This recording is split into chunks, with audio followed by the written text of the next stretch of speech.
Hi, welcome to STEM Talk, Embracing Failure Part 2. We're happy you joined us tonight. I'm Brandi Nicholson, and I'll be one of the moderators tonight.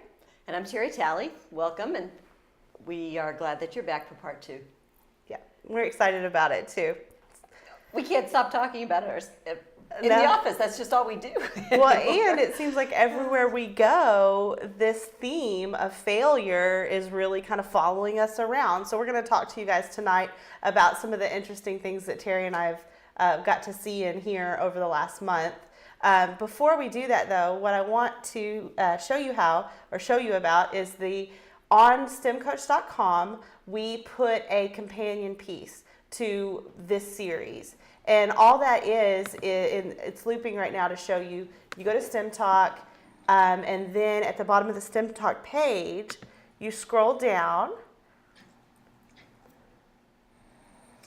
And right there is the companion piece. And the whole point of why we've done this companion piece is so that you could have this kind of conversation with your teachers on your campus, maybe your grade level teachers, maybe other science teachers that you work with. It's just kind of we're trying to give y'all a framework to have a dialogue similar to what Terry and I are doing on the STEM Talk. But we thought it'd be great for you guys to talk to your own communities about failure and figure out what failure means in your buildings or in your classrooms and how you want to handle that. So it's a Word document. You can change it if you want, but it's really just for you to start the conversation with other teachers. Also, it's pretty powerful as you read through it, because as you're preparing for that conversation with other people, you might even consider the inner voice inside of you. How many times have you thought this way? How many times have you had the thoughts of, if I just had a conversation with someone else? So it gives you that lead in for that conversation to develop a PBL or a PLC with your group. So that's just one of the ways that's useful to you. Right, and you might find that, just like with our kids, right? You get an idea, but then when you're having the conversation with your peers, it really cements and it goes from being an idea to an action. And being able to really do something with that idea. And how do you implement this in your classroom? And I think having the conversations, if you're a classroom teacher, having the conversations with your higher ups, your administration.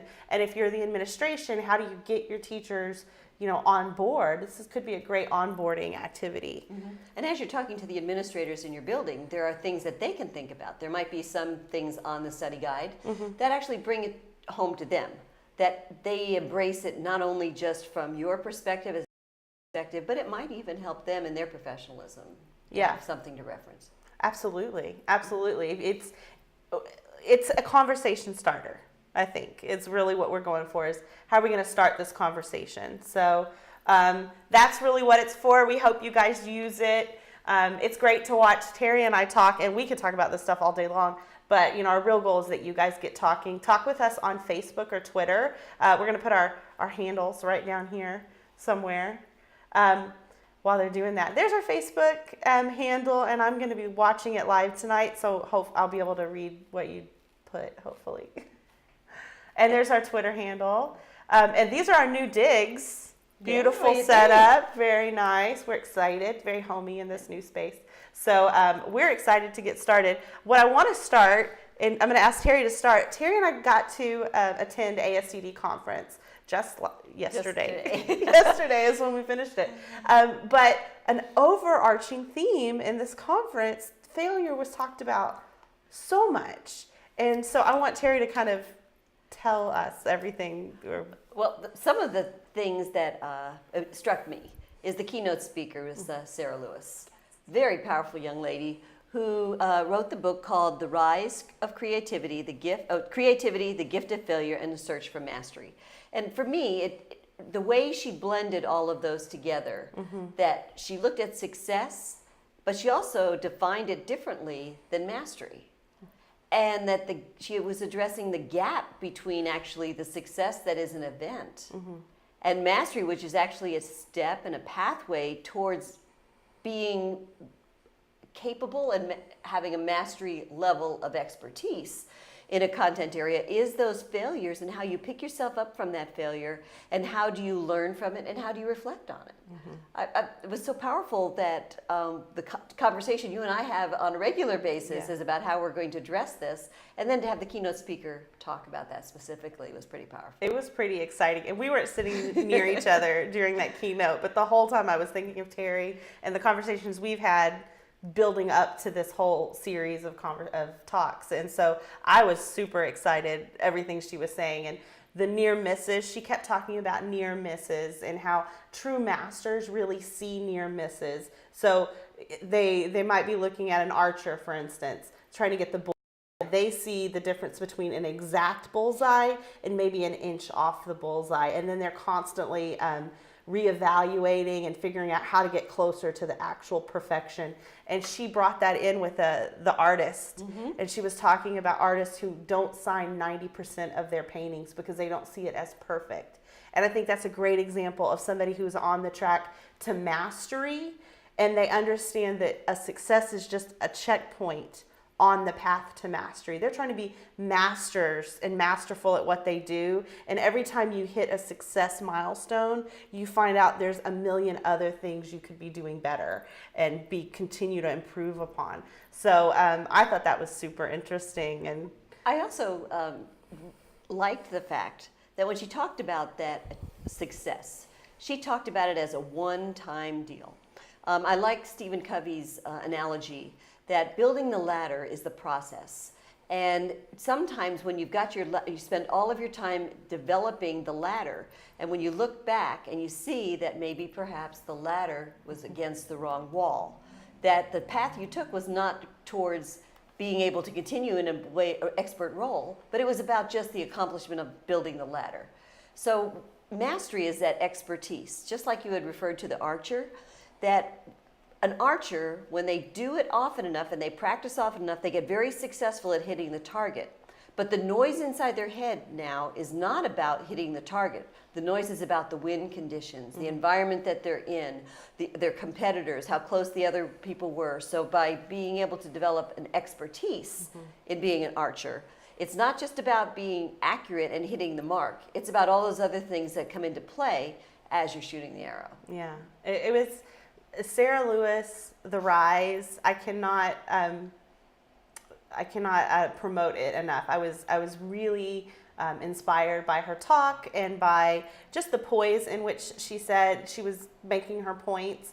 And I think something that Terry and I both took away from that as intriguing but motivating for me, at least I know, that she didn't just focus on what is success and what is failure, but she talked about how do you get there? Because on our part one, we talked about grit factor, and she actually talked about duet and grit, and she really specified about how to get to failure or get to mastery through success and failure as these checkpoints. How do you use those checkpoints to keep yourself on the path towards mastery? So it was really an interesting conversation because Dweck and Duckworth, I confused them, I'm sorry. But both of them kind of, I felt maybe can leave you hanging about what do you do next. And I felt like Sarah Lewis very much kept us, she not only what is growth mindset, but how do you keep that growth mindset, you know? One of the things that I thought was very powerful in other speakers, Fry and what was Fisher and Fry, as they were talking about feedback and the feedback loop, they brought up failure again. And they said that oftentimes when teachers are having their students work and practice at being successful and building mastery, that oftentimes it's the feedback that's given that determines whether the student is actually inspired to move on and move further and deeper towards mastery. But their choice of words, in some ways asking, why were you thinking that?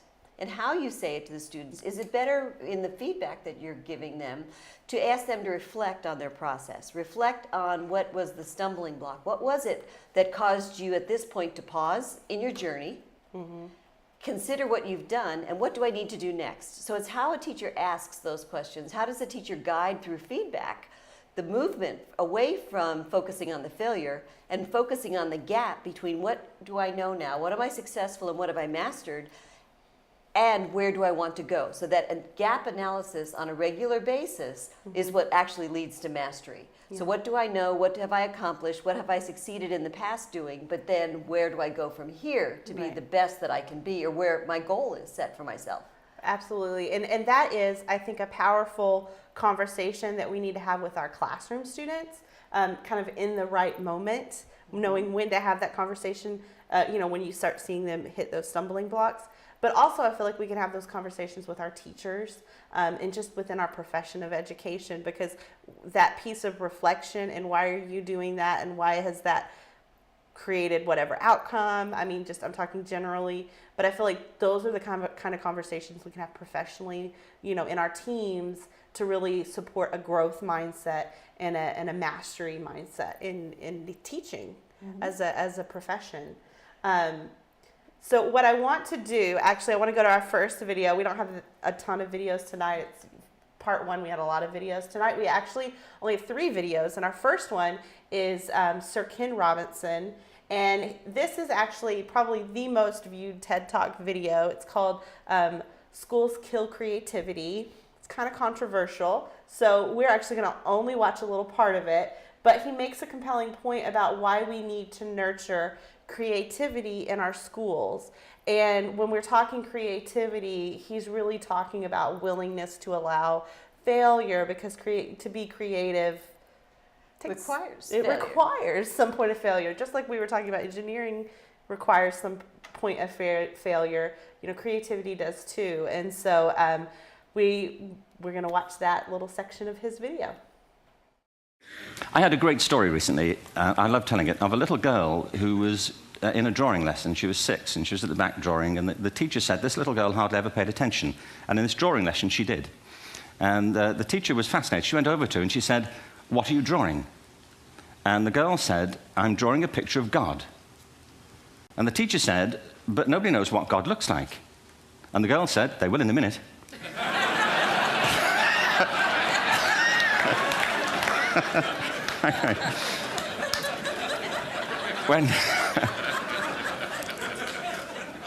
When my son was 4 in England, actually he was 4 everywhere, to be honest. I mean, if we're being strict about it, wherever he went, he was 4 that year. But he was in the Nativity play. Do you remember the story? No, it was big. It was a big story. Mel Gibson did the sequel. You may have seen it. I don't know. It was Nativity 2. But James got the part of Joseph, which we were thrilled about. We consider this to be one of the lead parts. We had the place crammed full of agents and T-shirts. James Robinson is Joseph. He didn't have to speak, but do you know the bit where the 3 kings come in? They come in bearing gifts, and they bring gold, frankincense, and myrrh. This really happened. We're sitting there, and they, I think, just went out of sequence. Because we talked to the little boy afterwards and said, "Are you okay with that?" And they said, "Yeah, why was that wrong?" They just switched. I think that was it. Anyway, the 3 boys came in, little 4-year-olds with tea towels on their heads, and they put these boxes down. The first boy said, "I bring you gold." And the second boy said, "I bring you myrrh." And the third boy said, "Frank sent this."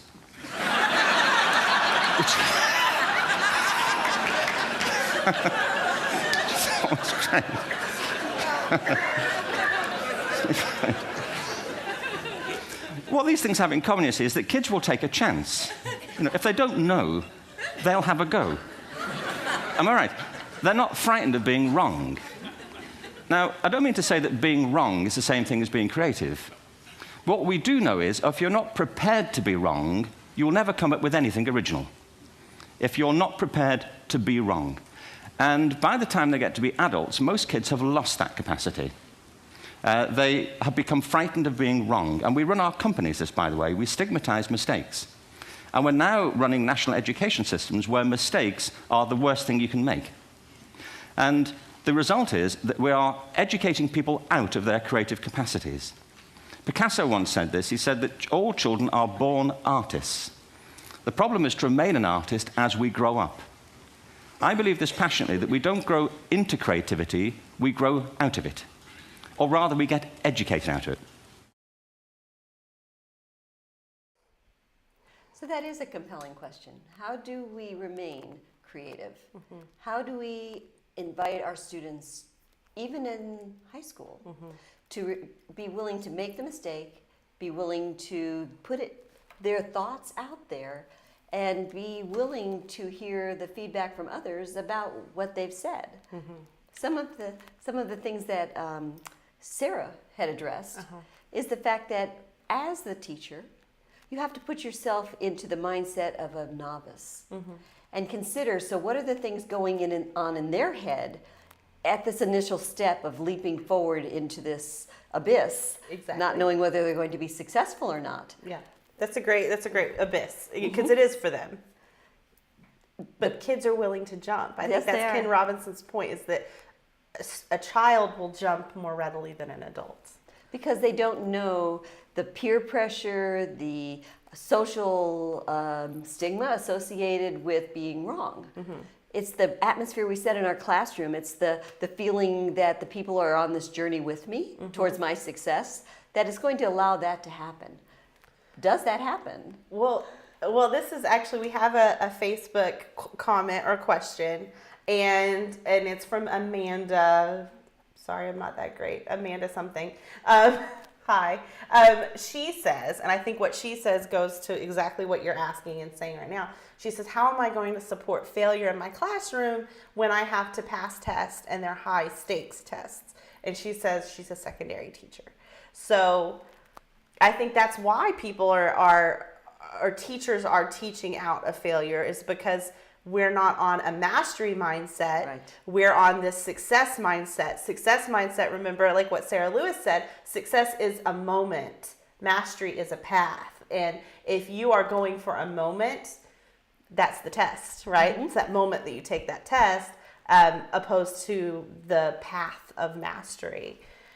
And I believe that what we are trying to do through STEM Scopes, through STEM Coach, is to make it okay. Make it okay that even you as a teacher, as you're developing your expertise, that you will try new things with your students. And your students truly want to be successful. They want to gain that mastery. No one ever wakes up in the morning and says, "Say, I think I'll be a failure."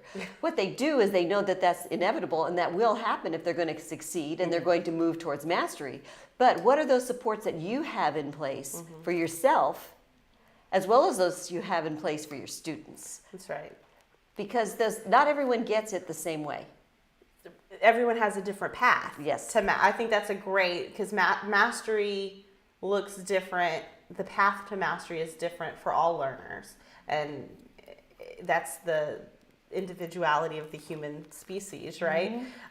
So yeah, that's really a beautifully put point, and it's actually something I'm kind of in shock right now. I never thought of it quite that way, because we're still digesting, I feel like, a lot of the Sarah Thomas commencement or speech, and so I think that's a really beautiful idea, is that everybody's path to mastery looks different, just like everybody's failures look different, and really celebrating that in our classroom. And for Amanda and for her Facebook comment and question, like I said, it's keeping the eye on the moment of success versus the path to mastery. And I go back to, I grew up in the sports world and all of that. And I remember before a game, it was important. I don't know, I'm sure we were going for like a big win. And I remember the coach talking to us about if you're walking through a snowstorm and you keep your head down, you can get one step in front of the other and you'll get to the other end. But he said the people who will get there fastest and most efficiently are the people who keep their eye on the long-term prize, not the short term of one foot in front of the other, but the long term. And so I would just go back to, if you're going for a test or for, that's a short-term goal. And life is a long-term goal. Are we getting our kids to think? That's a big goal, and that's a long-term goal. And so what is your goal in your classroom? Is it the short term or the long term? I can tell you, in my classroom, I definitely had a long-term vision. I was not there to teach my kids science or history or English or speech. The content, I was a little extreme. The content didn't matter to me. I was there to teach my kids to think and to become problem solvers and to be productive, positive citizens in this world. and the content was my vehicle to get that. And in the end, I think we were quite successful because they're great. They were great kids. We had great conversations. They made me stop and think. When your students make you stop and think about things that you're doing and saying, I mean, that's pretty powerful stuff, you know? So that's to Amanda, that would be my comment. In thinking a little bit further about the secondary classroom and the assessments that are almost the driver because of GPAs, because of getting entry into college, those things that you work with your students at this point, their GPA will get them into college. But it's understanding that there are failures and the gaps between what they know and what they're going to need to know and the skill sets they're going to need to be successful in college and later in their careers. Those are the keys. Right. Those are the things that are needed. It's not the GPA as much as it is the mindset of knowing that there is a gap between where you are and where you want to be. And what path are you going to take? They say it's circular. It's a curvy path. It's not a straight path, which is going to be filled with a lot of pitfalls, which is going to be filled with a lot of those things that slow you down. Right. And without learning the fact that you have to be reflective. You have to look at what were my actions that put me in this position and what is my action that's going to get me out of this position towards mastery. That's a skill set that a GPA and direct instruction is not going to develop in your students. Right. Well, I'm looking at education just in a greater sense. Education past my place as their teacher. You talk about getting into college, but how much research is there in the STEM fields that we can get kids into the STEM majors, but then we lose them? It's something like, what, 70%? Yes, 78%. 78% of freshmen who start with a STEM major drop. You know, Because and it's not because they're not smart, because they are. They're not prepared for those inevitable setbacks. The failures. And how do they deal with failure? They quit and they go to a degree plan that is an easier path for them. You know, and if you have your eye on a bigger picture for those students' lives, that it's not just about graduating and it's not just about getting, you know, a good grade on that test. It's about getting into that good college, but staying in that field and keeping them motivated about science and about STEM, that passion alive long past when you're their teacher anymore. And that is truly a moment of success once you've done that. And speaking of success, when you consider that success is just a moment in time, that when you look at the long-term feedback that we get, when you praise someone, that is a celebration of the success. But it doesn't get them any farther. They don't know where to advance. Where is this success going to take me? What's my next step? Right. Where feedback and what we offer our students in the way of effort, in the way of recognizing that there were many steps that got them here. There are many step backs, but there are also many steps forward. Right. That looking at that as the way we speak to our students about their failures is very important. That's the power of yet, right? That we talk about with the growth mindset. She says the grade of yet, not yet.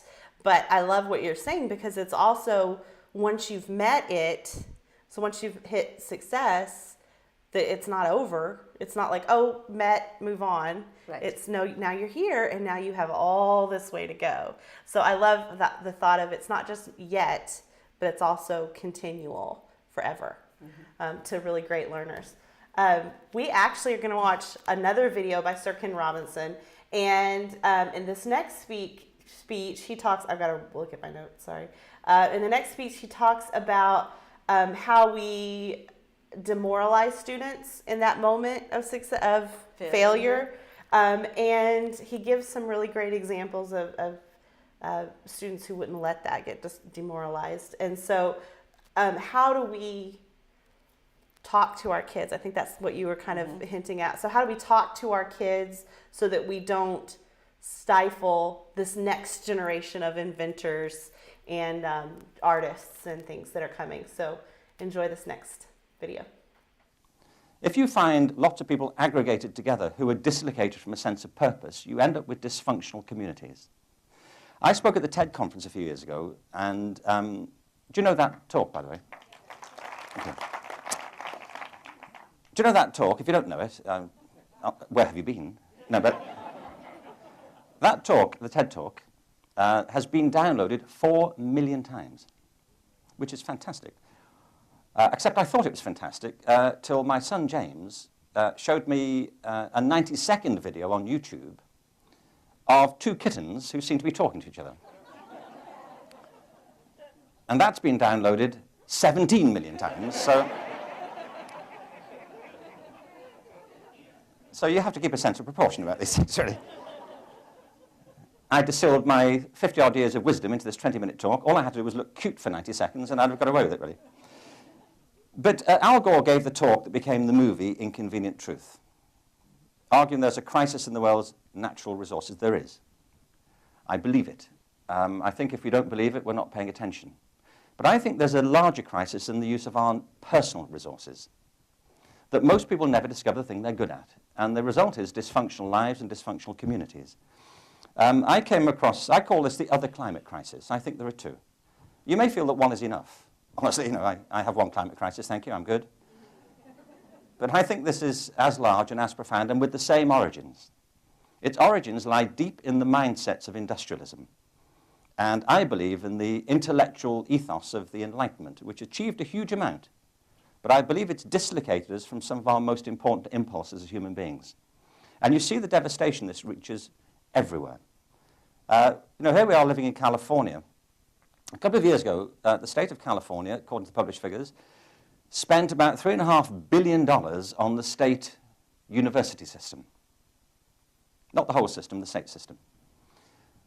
Evidently, the government spent $9 billion in the same fiscal year on the state prison system. Does that make any kind of sense? That there are more criminals wandering around in California, potentially, than potential college graduates.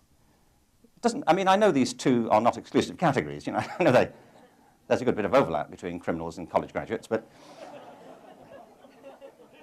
it seems to me to be a counsel of despair. Don't you think that there are more bad people? I don't believe it. I don't think there are that many bad people around. I think there are people in bad circumstances who make bad judgments, who make bad calls. But there aren't that many psychopaths, truthfully. Actually, you don't need that many, really. To be honest, one goes a long way, I find, don't you? If you meet 2 psychopaths in the same day, that's a bad day, isn't it, really, honestly? Dear Diary, have I got a story for you? So I believe it's a major argument about human resources. Not just our individual resources, but how we aggregate and the purpose and meaning we bring to our lives as a consequence. The analogy, though, you see, to me is exact. It does seem to me that, as with natural resources, human resources are often buried deep. They're not just lying around on the surface. You have to go looking for them very often. There have to be certain conditions under which they will flourish and be thrown up. I am from Liverpool, in England, and I went to school there.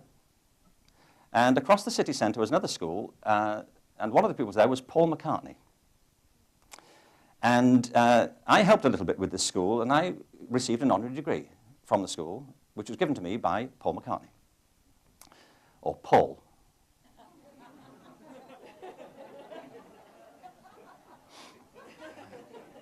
As I call him. Or P.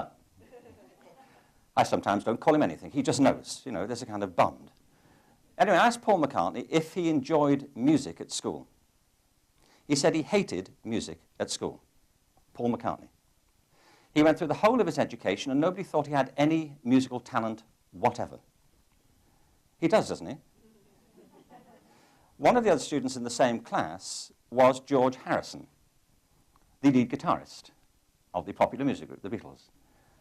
And nobody thought he had any talent either in music. So this one teacher in Liverpool in the 1950s had half the Beatles in his class. And he missed it. Elvis Presley, who went to school in Tupelo, Mississippi, was not allowed in the glee club at school. They said he would ruin their sound. Elvis. Well, we all know what great heights the glee club went on to. Once... once they'd managed to squeeze Elvis out. But this is my point, you see. Talent is often buried deep. It's not obvious on the surface. We have to go looking for it. One of the systems that's meant to help us discover it is education. So one of the sub-themes in the book, but a major theme, is that we need to transform education, because so many brilliant people go through the whole of their education and never discover anything that they can really do well. Wow, Yeah. he says it all. One of the things that keeps coming back to me is if we want creativity and if we want innovation and the recognition of talent within the students that we work with, what are those things that we are throwing in their path to prevent that? And what are those things that we can bring into our classroom to nurture that? One of the things that Sarah Lewis brought up was the fact that when we become so concerned about GPA, grades, meeting standards, that sometimes through that regimentation we push aside the time that your brain takes to incubate and think about new thoughts and develop new ideas, and that creativity that allows for innovation to occur. And by making things very regimented and very linear in their thinking, we're closing off our minds and their minds to those possibilities, the new inventions, those things that actually change the world and are the ideas that we need from our students, because they're our future. Yeah.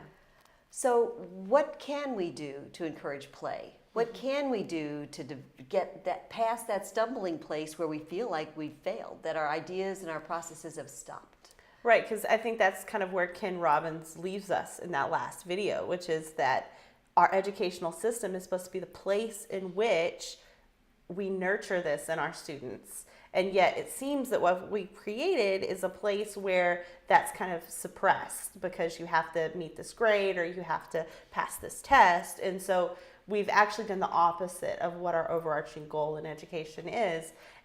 But what I think, I feel like there's hope, because I really feel like the STEM movement is a great place for that. Of course, Ken Robbins' examples are musical examples, and that's fine. But you know, our Honda video from our very first STEMtalk, our Embrace Failure talk, that Honda video is a perfect, I think, combination of that. STEM is the process of failure. Engineering is creativity and failure meeting together in this form follows function idea of trying to drive new ideas, and it is play. Mm-hmm. You know, some of the craziest, funnest people out there are the engineers. They're live brilliant. On the edge of... But they, yes, they live on the edge because they're always trying to push the envelope, you know, and like artists living on the edge because they're pushing the envelope. Sometimes we see what they do and we think, oh, that's really weird. You know, and Danica Patrick talked about that in our very first video about being comfortable being on the edge of the danger of failure,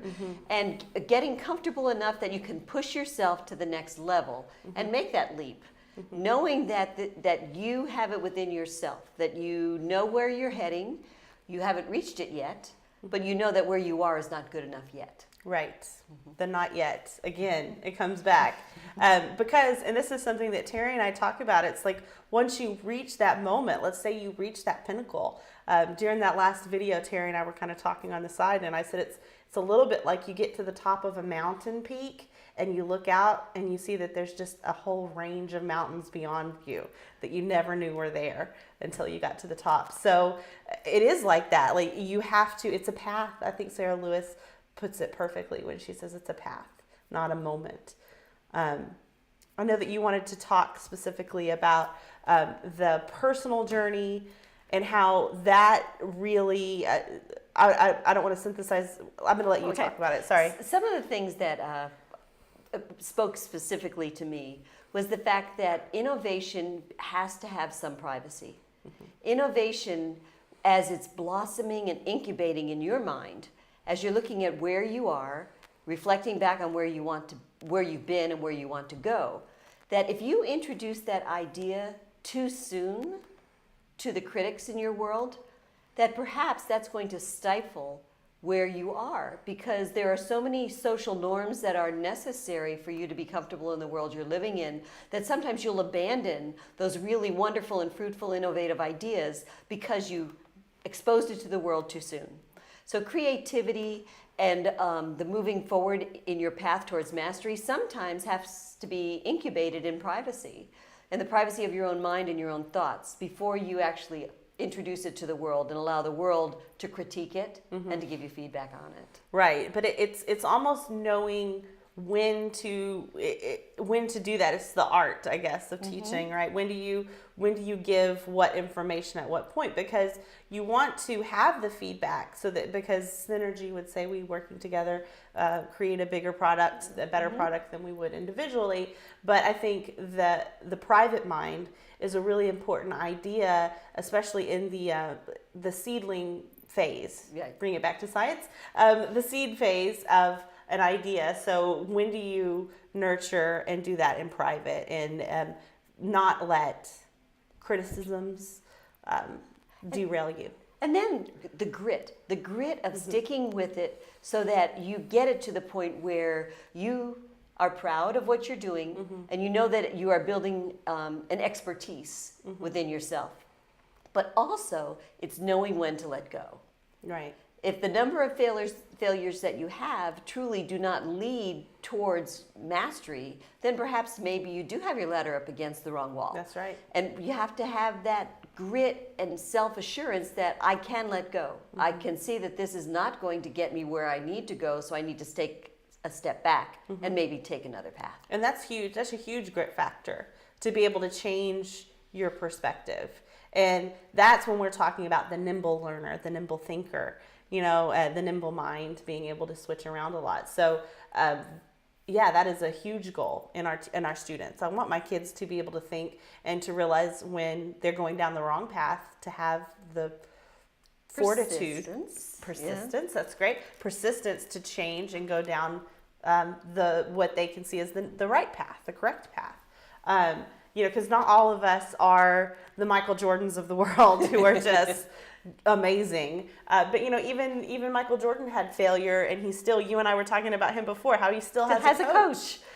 Even as a retired athlete, he still has a coach, because he wants to be the best, and he wants to keep himself nimble and continue on a path to mastery. He sees it as a path, being that one time in history, the best, and maybe he is all-time history. I don't know. I'm a Larry Bird fan, but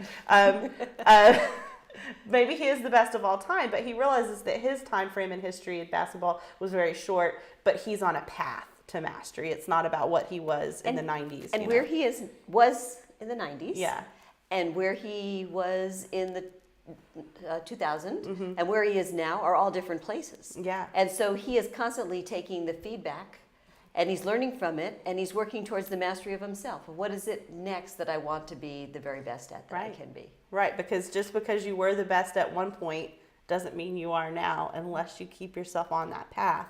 And that's a nimble thinker. That's even just think, he's a great example, period. He goes from being basketball to baseball to golf to I don't know what else, poker, I think. But he wants to be the best. I think the point is that he's a nimble thinker, and he's on a path to mastery. And he's not going to give up and just sit on the laurels of, well, I climbed that mountain and I was pretty darn good at it. And I have trophies to show for it, which show moments of success. Yes. But he's still working towards his mastery. Exactly. I love that idea. One thing I want to leave the last video I want to leave us with tonight. I just hope for everybody watching that this is an inspiration for you as a pedagogue, for you as a teacher, for you as a human being, that this will propel you to want to be better and not stifle yourself in your own failures, but keep pushing through those. And especially as a teacher and as an educator, how do we continue to nurture success and failure in our students to create an unbelievable future? We don't even know the future that is we have the potential to make. So enjoy this last video.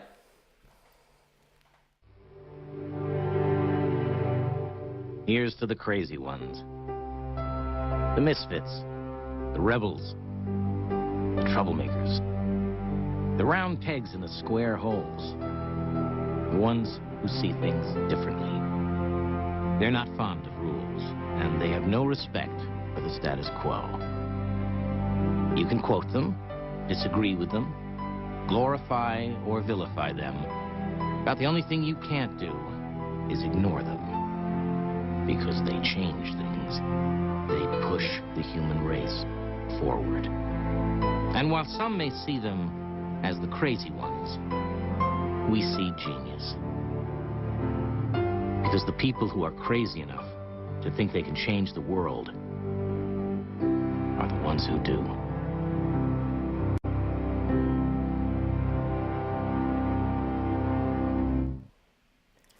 So we're going to leave you on that wonderful note. We'd want to talk to you a little bit more about failure and creativity. We want to invite you and your colleagues to have a discussion using our guide. Also, we have an upcoming... Right, we have another STEM Talk next month, April 28th. We're going to do Confessions of a Classroom Teacher, and that is going to be Amanda McGee and Whitney Dove, and you can go watch their part 1 of Confessions of a Classroom Teacher. It was in December, so they're dressed up in holiday gear. Maybe they'll do that again, I don't know. But you'll get to see part 2 of that really great series. And I just want to thank you for, watching and really thinking about failure in education. And I think the more people we can get talking about this, the better, which is why I really encourage you to use that guide with anyone that will talk to you about it. And please Facebook us and Twitter us. Dr. Talley and I both, this is a conversation we like to have a lot, and we will have it with you on social media. Please join us and talk, and we'll talk back. I can't wait to hear what you guys have to say. Thank you, and have a very good evening. Okay, bye.